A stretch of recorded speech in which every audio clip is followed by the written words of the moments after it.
All right, we are live. Matt's in the shop. Tommy's behind the counter. We are 4 weeks in a row with a winner.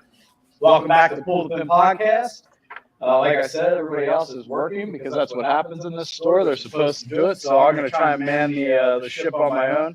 We'll do a little Genesis recap to start the day. Another winner. Had the Chilean last week. I was pretty pumped about that. The year of Niemann. Just waiting for Tommy to say something about it. What's that? No comment from Tommy. Not happy about Niemann getting a win. Cameron Young plays well, but couldn't convert a couple of big opportunities. Late on Sunday, he really did have an opportunity. Niemann did not finish strong, kind of struggled his way outside of the chip-in eagle. I thought that Cameron Young really had an opportunity. Morikawa looked really good after a long layoff, so I'm excited to see him keep playing. He's not playing this week in the Honda, but looks like he's primed and ready for major season as the Players approaches, the Masters, and all of that fun. JT is so close. There are so many just little things that could go his way and change everything. He's just a top 10 machine right now. If you're looking to bet when he's in the field, top 10s, he is just a machine. Rahm just disappeared this week. His putter just completely let him down. So John Rahm not exactly playing like the world number one this week. I'm actually curious with Morikawa finishing second or T3 if that actually puts him in. I think he was T2. Oh, that's terrible. I should know that. I'm missing my executive producer right now, so that's a tough one. But I know he was close to jumping Rahm. I don't know if his poor play. He didn't play poorly. I don't know if he would jump Rahm with that second or not. We've got. I owe a public apology to Adam Scott. I'm sorry. Adam Scott is definitely still a viable option to bet on and to win. Thought he played extremely well this week, looked really comfortable, and that's something that we'll have to keep our eyes on. Scotty Scheffler makes the cut and plays well. Tommy was talking that he wasn't going to make the cut this week. He had no problem doing that, made the cut, and he actually, I think, was in the top 10. Hovland bounces back after missing the cut in a poor first round. Plays really well down the stretch from rounds 2 through 4. I think Hovland's just a guy you're going to look for to play well every week. As far as the Genesis recap goes, that's about it. I don't have anybody to really bounce anything off of right now, so we're kind of stuck in that situation. We'll go back to the Genesis when Tommy and Matt get here. We'll start with some of the Honda Classic stuff. We've got PGA National course, Palm Beach Gardens, Florida, par 70, 71.25 yards. Purse is $8 million. 1,440,000 to the winner. Matt Jones is the defending champion. 3 seconds and bang, Matt Jones. Past champs in 2020, Sanjay M. won it. In 2019, Keith Mitchell, and in 2017, Ricky Fowler. Those are the only guys that have won it that are in the field. Won it recently that are in the field. Top 50. It's not a great showing for the top 50 this week.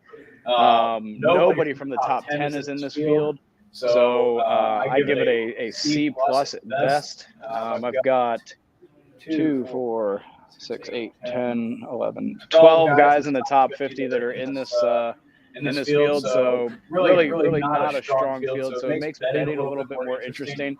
It gives you a couple more flyer options. You'll have some interesting odd situations in a round like this, in a tournament like this. So obviously the top 50 guys are going to be your chalk plays. They're going to be the guys that you're trying to break even with, and then you've got some flyers on the list. Don't really want to get into those guys just yet. Trying to wait out a little bit here.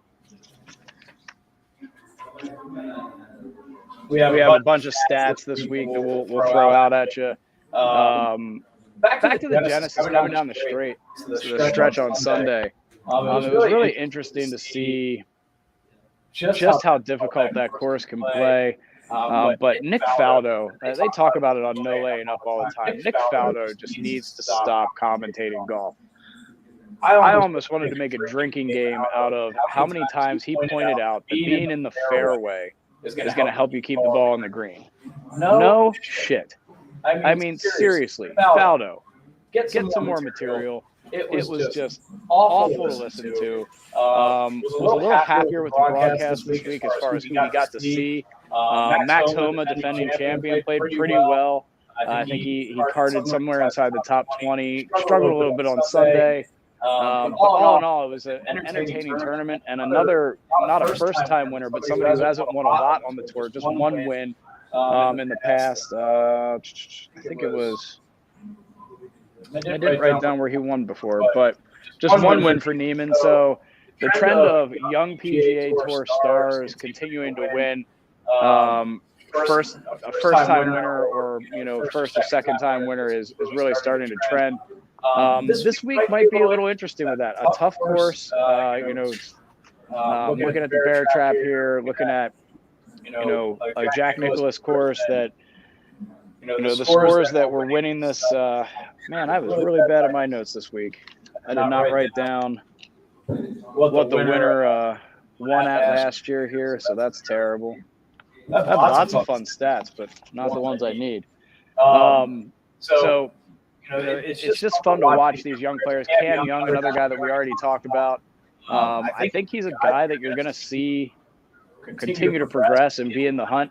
In a field that was that strong last week, to see Joaquin Niemann come out and win with guys like Rory and DJ and Rahm and JT and Spieth.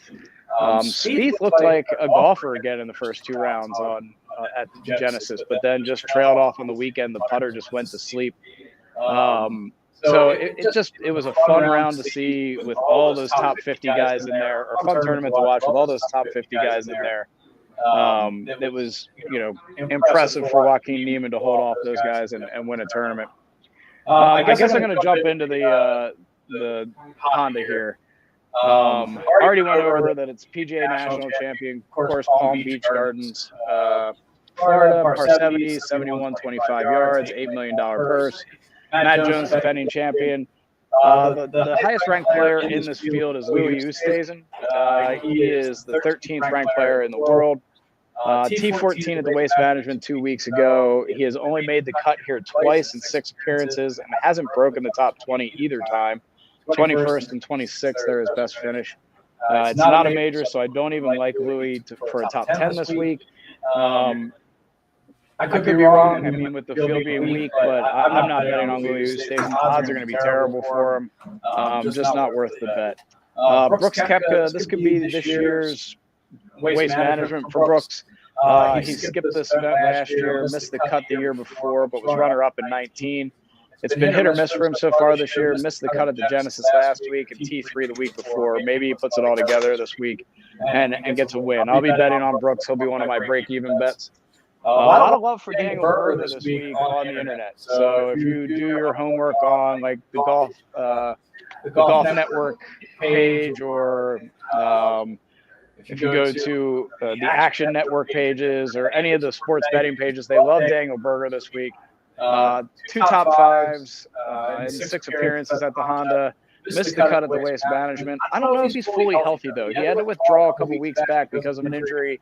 So that said, it's a minus field. You got to bet him in case he is healthy.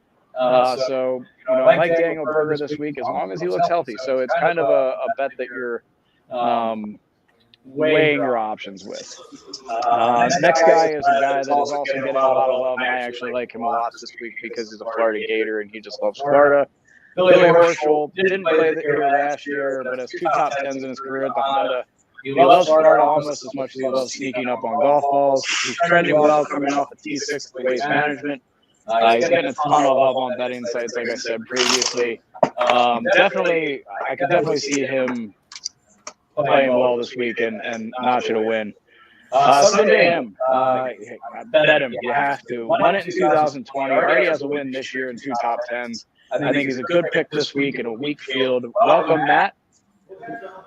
It's nice Nice to not be my loon. But Sunday, I like Sunday a lot. He should be in the hunt this week. Patrick Reed, as usual. Fuck Patrick Reed. But subpar field, you got to bet him. No. I hate it. No. I hate saying it out loud. No. I hate saying it out loud. I can't. I don't know. He's the one guy I would not put money on because it hurts my heart to say it out loud, but I like money. I hate Patrick Reed more than I like money. Yeah, when you got 4 wins in a row, though, you just got to keep I understand that, but also, like, you have to. I get that. Like, holy cow. That's just, he's such an asshole. I would feel worse. Oh, here's you got Joe. Bad echo. That's not good. Oh, no. Oh, wait. How about now, Joe? How's the echo now? Yeah, Joe, you tell us. Is that the only thing you said there? I got 2 comments. Boys are hot on here. There's 4 straight picks for the last 4 weeks, almost as hot as Steph Curry last night. That's true. That is true. Steph Curry went off last week. Last night. Last night, I'm sorry. But also the All-Star game is a joke in the NBA. So has been for a while. What's he say there? Way better. Okay. All right. So Matt had to go help a customer. I was at Patrick Reed. We'll jump down to Joaquin Niemann. I don't think Joaquin goes back to back. I like him to be in the hunt in a weak field, but I thought he had to grind his way pretty hard last week for the win, and I don't like him to win. If you want to throw a top 5 or top 10 bet on him, that's great, but you're not going to get great odds. Matt Wolf, after a great October and November, he hasn't looked great. Missed the cut at the Amex and a 64th at the Farmers. He's so hit or miss, but I'm rooting for him and betting on him this week in a weak field. Lee Westwood, with the rumors of the Saudi League looming over his head, T4 in 2020, a missed cut last year. He's well on the wrong side of 40.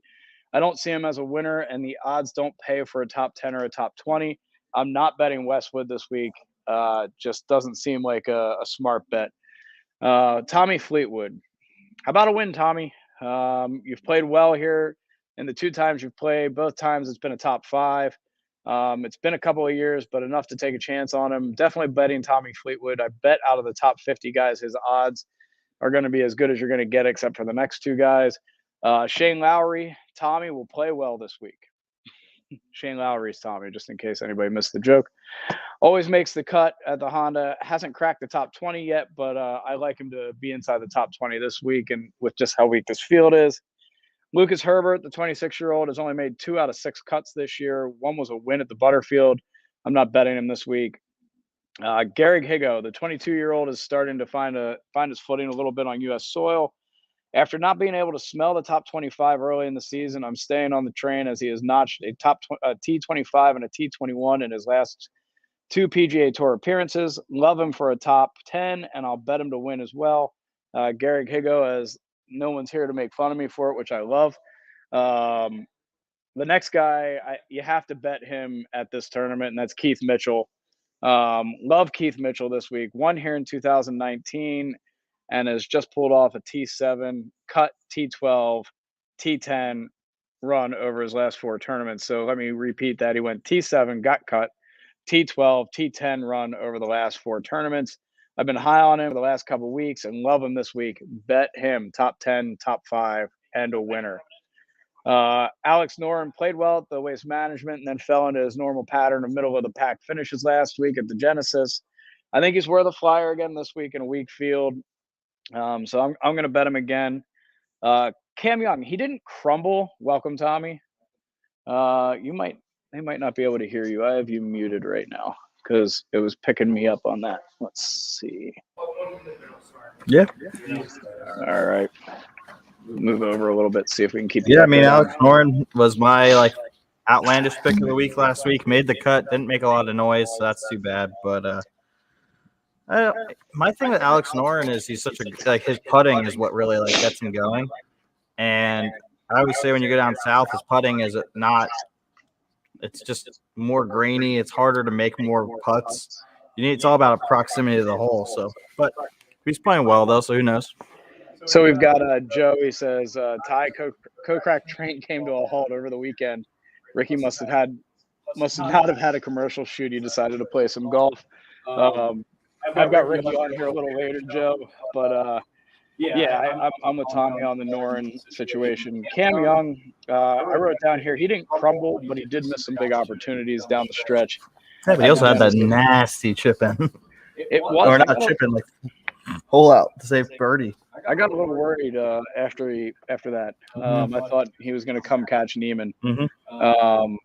So Cam Young, I think that experience is going to pay dividends for him. Whether it pays dividends this week or not, I don't know. But I certainly like him to be in the hunt this week in a weak field. Mito Pereira, another Chilean who just continues to pop up on the stats that I have. I think he plays well this week. I think he's a possibility to absolutely be in the top 10, top 5 conversation this week. Matt Jones, defending champion, 3 seconds of boom. I like him to play well again here, but he's not a big dollar bet for me, so something that's going to break even. The odds will probably be worse for him because he's the defending champion than they normally are, but I'm still betting him. Joe, here's your Ricky plug. Ricky, will he take time off from doing commercials to complete 4 rounds? Not 2 weeks in a row, Joe. Not 2 weeks in a row. No Ricky this week for me. I'm not even going to touch him. He plays fairly well in Florida, though. The Florida swing is a totally different animal. It's 3 weeks of the year where you can start taking some people that you wouldn't normally take because they play well in Florida. I mean, I stand by this. I think playing golf in Florida is some of the hardest golf in the United States. My thing right now is if you take Ricky Fowler, it has nothing to do with how he plays in Florida. It has to do with how weak this field is. Yeah. I mean, he plays well in Florida. There's no one else to stop him. You might remember who he is. You go bet Ricky this week. I'm just saying. I don't think it's as outlandish as any other week. No, listen, he needs to prove to me that he can consistently play 4 rounds at a tournament, right? Like, that's my thing. Yeah. Michael Thompson, another guy in the field this week after a couple strong showings in a row. He's missed the last 2 cuts. The odds will be great. His chances are not. I might take a dollar flyer on him because I think it'll pay. I think he missed his opportunity earlier this year. Absolutely. Gary Woodland, 3 top 10s at the Honda, one as recent as 2020, but it's been a rough go for him this year. I might bet him just because he's Gary Woodland, but doubtful. Russell Knox, all over the stats this week, and just a personal favorite of mine. He made me some money last year with a couple of top 10s. Yeah. Back in 14 and 15, he had back-to-back top 5s. He has missed the cut 4 times since. T7 at the Sony, then missed the cut at the Amex, and then somehow finished T33 in 3 straight tournaments. Pebble, WM, and Genesis T33. Hey, that'll pay you a good $80,000. You know, that's pretty solid. Well, I mean, he's making money, but what are the odds of finishing T33 3 straight times? That's just awesome. And you know your wheelhouse. Tommy's guy, Bronson Burgoon. Here's Tommy's own shot for Bronson. Bronson Burgoon will probably not win this week, but like you said there, why not? I mean, if he's gonna win me my bet, it's going to be on a kind of other side of the card tournament. And I hate to call this because this is a Jack Nicklaus course, but at the same time, I think you deem this a C+ field. Mm-hmm. So probably not a bad opportunity for him, but I prefer to see him playing in Texas over Florida. So we go to Brendan Steele, back-to-back top 5s at the Honda. Hasn't made a cut in 22, but hey, what the heck. Denny McCarthy, he has a couple top 10s this year and was 3rd here last year, worth the bet. Putts the ball as well as anybody in the PGA. Make sure I didn't miss a comment here since Matt's working. I mean, what do you think of Matt? Joe says, I hate the town crier, but Billy Herschel loves Florida golf. He is my pick this week. Joe, same here. If you tuned in a little late, that's my guy this week. He's not only going to sneak up on Florida, he's going to sneak up on some golf balls, and he's probably going to win. Billy Horsch. What's Billy Horsch. Billy Horsch. Stuart Sink has made the cut 12 out of 13 appearances. His resurgence in 2021 has not carried into 2022 yet, but he's worth $1 or $2 at 48 years old. The odds will be insane. They will be. Just messed up. Mckenzie Hughes. This is a weird stat, and it's one that I've always kind of stuck with. He plays amazing at jack courses. Like he's always in the hunt at Jack's courses. So Mckenzie Hughes, bet him he could fuck around and win a tournament at a Jack course. Like, and this first time winners trend, I don't think he has a career win. So it's just one of those situations that you gotta take a look at. Christian Bezudenhout, God bless you. He's Get out of here. Just leave. We're done. No, we're done here. Like, no, absolutely not. Come on, that was funny. I wrote that and I was like, somebody will laugh at that. Yeah. Go home. Boo. Boo, you stink. Doe. All right, so I've got some stats, but you want to throw some things out there, Tommy, to talk about? No, I'm good. Bronson Burgoon. I'm looking. Man. We've been swamped at the store. I haven't even got a chance to look at this. I'll have some better content when we talk about some of the outside betting stuff. All right, well then let's run through some stats. I got a couple guys here. Adam Scott's not playing. I was gonna say, right. Adam Scott is. Whenever Adam Scott plays in a Florida tournament this swing, you have to take him to win. There's just no doubt. But I already made my public apology to Adam Scott. He is not a has-been, and he played very well this week. And he has a new putter, and it's just as big and it's just as long, but he put pretty well. I hate it. You know what it looks like? It looks like the Tesla Robo Truck version of a putter. Like the head of it. It's like the Christmas trucks they put out. It's just like, it's awful. All right, top 10 players in the field. Camille Vegas is playing, so that's worth a bet. Top 10 players in strokes gained approach entering the week are Daniel Berger, Hudson Swafford, Russell Knox, Mito Pereira, Austin Smotherman. Who the fuck is Austin Smotherman? I'm betting him just because his name's Smotherman. Are you going to smother him? Yes. Lucas Glover, Aaron Rye. Aaron Rye is worth a bet. Chris Stroud, Louis Oosthuizen, and Doug Gim. Top 10 players in proximity of 150 to 200 yards are Shane Lowry or Tommy Mattini. Bronson Burgoon. Here we go. I'm back on the train. I'm here for it. Russell Knox, Lucas Glover, Grayson Murray, Jason Duffner, Aaron Rye, and Nurbin Lahiri. Do you know how to say his first name? I don't know how to say his first name. Airbnb Lahiri. I will be betting Jason Duffner this week. Yeah, but that's just because you love the Duff Daddy. I do love the Duff Daddy.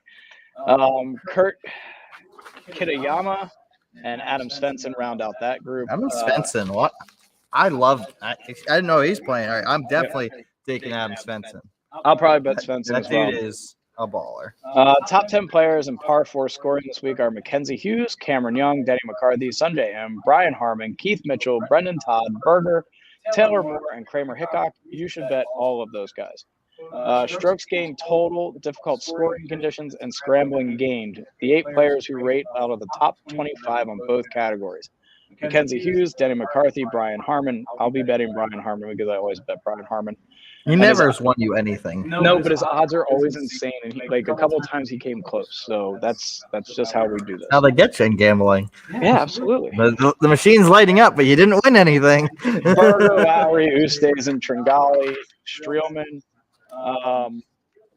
Top 30 strokes gained in this top 30 strokes gained approach and above average in stroke gain ball striking, scrambling, strokes gained total, difficult conditions, Bermuda putting, and concourse history. Only 6 players fall into this category, and that would be Aaron Wise, betting him, Joaquin Niemann, Tringali, Ace Cypher, and Chris Kirk, betting him. Are they all playing? Yes. Not going to take Niemann back to back? I'll take Niemann for a top 5 or a top 10. But not to win. Okay. I don't think he goes back to back. I think it was too hard of a grind for him to close out. Like I think he plays well. I do. I don't think. Well, I think you have to bet all 6 of these guys. I mean, that's a very specific stat that applies directly to this golf course. I just don't care for Tringali at all. I mean, I've already talked about.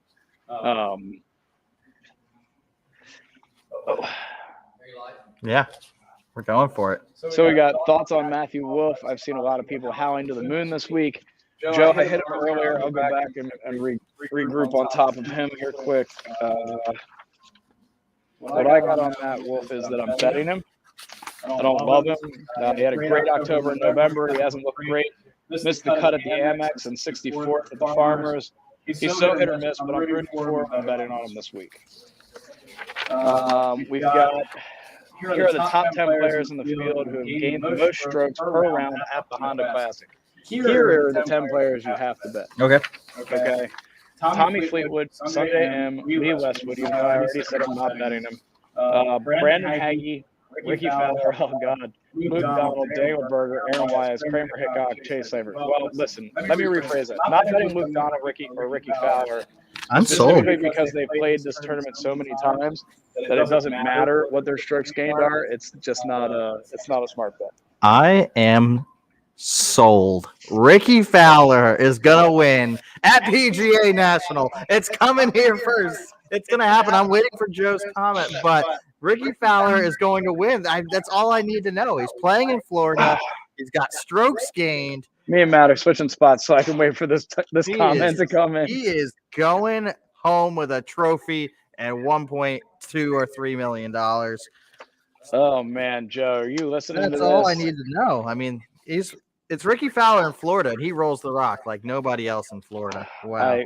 I disagree wholeheartedly. Is there no words for it? You have no words for it. No words. The only person who could possibly dethrone him is Bronson Burgoon.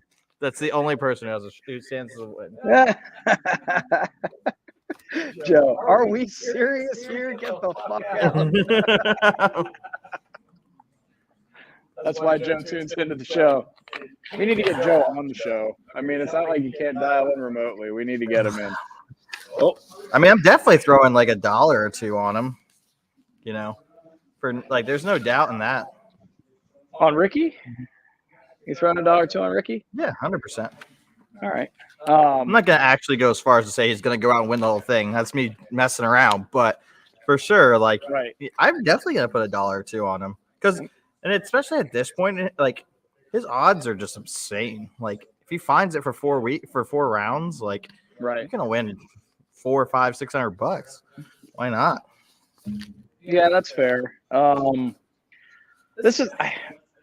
just not a fan of betting these. Like, this time of year, I'm just so ready for the top 50 to all be there, right? Like, I'm ready for that major feel where it's like we're not like diddling around trying to figure out, you know, who's my break-even bet, right? So, like, my break-even bets are slim to none this week, right? Like, I mean, Matt Jones could be a break-even bet this week. Right, yeah. Right? Like, I mean, Matt Jones could be a break-even bet because of how poor the field is, how few top 50 players are there.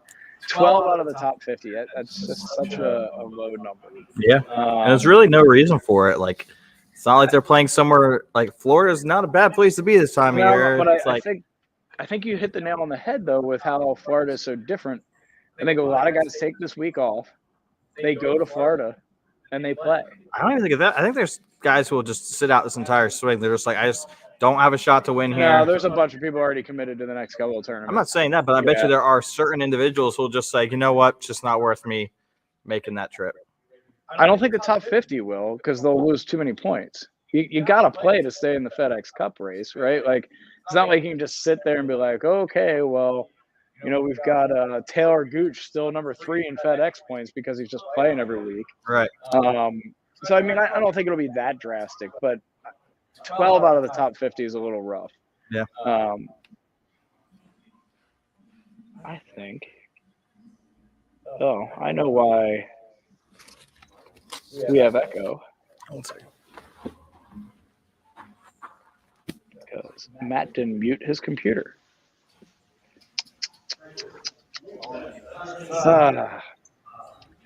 All right, so that is the Honda. We'll get ready here to move on. It has been a busy day here at Pull the Pin, the store, which is always great. I'm going to try and edit out a lot of the dead time that we have on the Spotify podcast. I'll have that up hopefully tomorrow. So we have some other topics to talk about, but they're discussion topics, and I kind of got to wait for the guys to come back if they can come back. So if anybody that's watching has any comments or questions, shoot them at us. I will do my best to put my picks up this week. I had a couple people messaging me on Twitter asking about picks, and I got them up in private messages. I need to start taking advantage of the Facebook page a little bit more and getting our picks up. We have had 4 straight winners, which has been a ton of fun and a ton of money in my pocket, which is a lot of fun. But anybody with any betting questions before we move on to some of these other topics, that'd be great.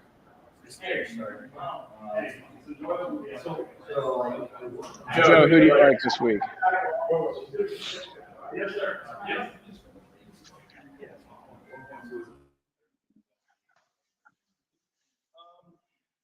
No one, Joe? You don't like anybody this week? Other than Horschel, sorry. You did say Horschel. I like Horschel a lot this week, too. Florida swing, the Florida Gator. He'll probably play well. As Tommy said, if Adam Scott was in the field, we'd be betting him. Got to bet Koepka this week. Ian Poulter's playing this week. Oh, another guy I like that I didn't have on my list, Ryan Palmer. I think you got to bet Ryan Palmer this week. Ryan Palmer is a guy that this is a tournament that he could come out and win. He hasn't won in a long time. This would be a good win for him. What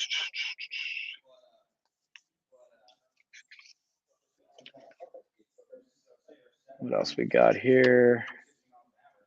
Everybody loves Camilo Villegas. Jimmy Walker still has a tour card. There's an interesting one. Going through these names.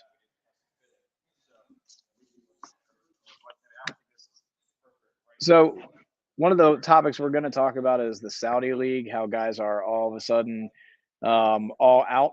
And Bryson comes out and says he's not going to play in the Saudi League. He's committed to the PGA. I think that has a lot to do with endorsements like Cobra. 95% of the fans in the PGA Tour holding a gun to his head saying that you need to commit to the PGA Tour or you're going to lose a whole lot of money outside of the $130 million they apparently offered him. But that's the Saudi Tour. We did have somebody message me about lessons or fitting or new clubs. And I really wanted to get Tommy's take on this at some point, but we might have to move that to another show. The store doesn't look like it's slowing down at all. So I think we're probably going to have to sign off here. We got our betting numbers in. I hope everybody has good luck this week. And, this is just one of the situations that can happen when you're doing a podcast in a retail store and the guys are busy making money, and that's great for the shop. So for Tommy, for Matt, I'm Ty. We're going to sign off now just because of how crowded it is in here. And look for picks and stuff like that up on the Facebook site, the Twitter site, and everywhere else that we do things. You'll be able to find this podcast on Spotify tomorrow and anywhere else you get your podcast. We'll try and edit out some of the dead air as well. All right. Thanks again for watching. Have a great afternoon.